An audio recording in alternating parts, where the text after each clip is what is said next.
तो India TV हाजिर है उस सवाल का जवाब लेकर जिसके पीछे पिछले कई दिनों से सारी पार्टियां परेशान हैं। ये वही सवाल है जिसका जवाब कल संसद में मिल जाएगा, लेकिन हम आपके सामने उन्हीं सवालों के जवाब लेकर आज ही हाजिर हो गए हैं। आज हम आपको बताएंगे क्या मनमोहन सरकार बचेगी या फिर देश में जल्द होगा लोकसभा चुनाव। जैसा हमने आपको बताया, हमारे साथ देश के 4 बड़े ज्योतिषी हैं। आचार्य इंदु प्रकाश जो आपको बताएंगे ज्योतिष क्या कहता है सरकार के भविष्य के बारे में। सीमा मिधा जो बताएंगी उनकी क्रिस्टल बॉल क्या देखती है सरकार के भविष्य के बारे में। आचार्य आर के जोशी जो कि न्यूमरोलॉजी यानी अंक ज्योतिष के माहिर हैं और आपको बताएंगे कि अंकों के खेल में क्या हाल दिख रहा है मनमोहन सरकार का। और साथ ही हैं नंदिता पांडे जो कि टैरो कार्ड्स के जरिए बताएंगी कि सरकार का हश्र क्या होने वाला है।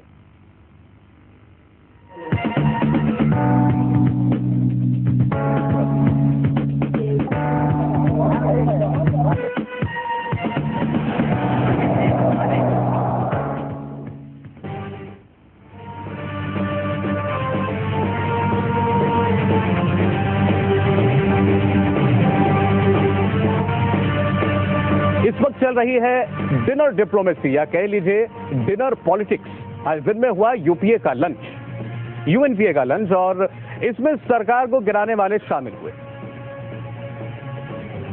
एनडीए का डिनर अब से थोड़ी देर में शुरू होने वाला है और वहां भी जुटेंगे वो लोग जो सरकार के खिलाफ वोट डालेंगे। और उसके साथ ही साथ जारी है यूपीए का डिनर यानी कि सरकार के समर्थकों की जमात।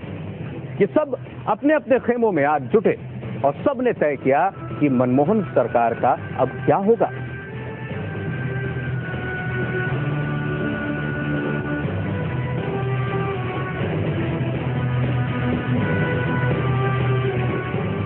आज तमाम बड़ी बड़ी पार्टियों के नेताओं ने अपने अपने रुझान, अपने अपने रुख साफ किए।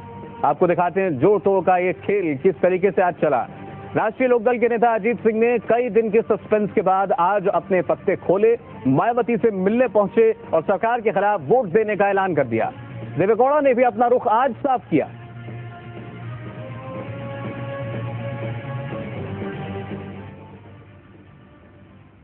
अब तैयार हो जाइए ये जानने के लिए कि हमारे देश की सरकार का क्या होने जा रहा है। हम आपके सभी सवालों के जवाब लेकर हाजिर हैं। ये जवाब हमें देंगे हमारे स्टूडियो में मौजूद 4 मेहमान। ज्योतिष के से सरकार और चुनाव का हाल बताएंगे आचार्य इंदु प्रकाश, क्रिस्टल बॉल से हाल बताएंगे डॉक्टर सीमा मिधा, अंक ज्योतिष से मनमोहन सरकार और विश्वास मत का हाल बताएंगे आर के जोशी, और टैरो कार्ड्स के जरिए सरकार की किस्मत बताने वाली है नंदिता पांडे। तो हम शुरू करते हैं सरकार की किस्मत का कनेक्शन बताने का यह सिलसिला।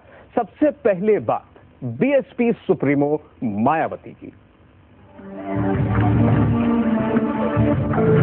मायावती 3 दिन से छाई हुई हैं। शुक्रवार को एबी वर्दन ने कहा मायावती पीएम बनने लायक है। शनिवार को चंद्रबाबू नायडू और चंद्रशेखर राव ने इस बात पर मुहर लगा दी। रविवार को मायावती रानी बन गई। पहले अजीत सिंह को तोड़ा,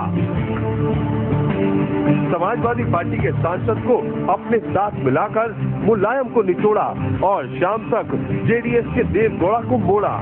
देश के 4 बड़े जोशियों से पहला सवाल, क्या मायावती की किस्मत में देश के प्रधानमंत्री बनना लिखा है? इस सवाल का जवाब सबसे हम लेते हैं आचार्य इंदु प्रकाश से। आचार्य जी, सवाल सिंपल है, क्या मायावती की किस्मत में है प्रधानमंत्री बनना? सौरभ जी, जो सवाल आज आप कर रहे हैं, आपको याद होगा आज से लगभग हफ्ते भर पहले इंडिया टीवी पर हम लोगों ने एक कार्यक्रम किया था। उसमें मैं जब मायावती की चर्चा कर रहा था तो तमाम पॉलिटिकल जो गणितज्ञ थे वो कह रहे थे नहो मायावती इज इररिलेवेंट, इसकी चर्चा क्यों कर रहे हैं। लेकिन आज देखिए, हम सबसे पहले मायावती की चर्चा कर रहे हैं। कर्क लग्न, धनिष्ठा नक्षत्र, सप्तमेश और अष्टमेश शनि की महादशा में राहु का अंतर, 28 अक्टूबर 2007 से 3 सितंबर 2010 तक प्रबल राजयोग।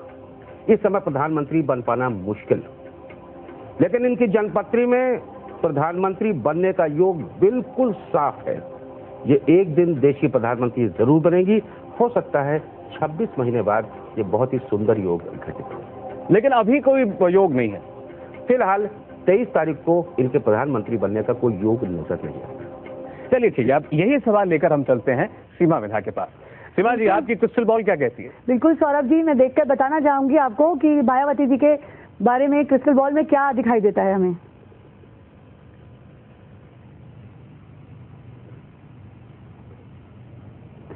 बहुत ही डाउटफुल सिचुएशन नजर आती है यहाँ पर। आज चाहे वो ट्रेनिंग हो या कुछ भी हो, लेकिन क्रिस्टल बॉल में ऐसा लगता है बहुत संदेह संपत्ति दिखाई देती है। क्लैरिटी नहीं है, कुछ बहुत ज्यादा विजन क्लियर नहीं है, क्योंकि यहाँ पे मायावती जी का जो पोजीशन है अभी बहुत डाउटफुल सिचुएशन दिखाई देता है। यानी मायावती जी प्रधानमंत्री पद की उम्मीदें छोड़ दें? मुझे क्रिस्टल बॉल में क्लैरिटी नजर नहीं आती। इसका मतलब यही है कि प्रधानमंत्री पद तक पहुंचना उनके लिए नामुमकिन सा लगता है।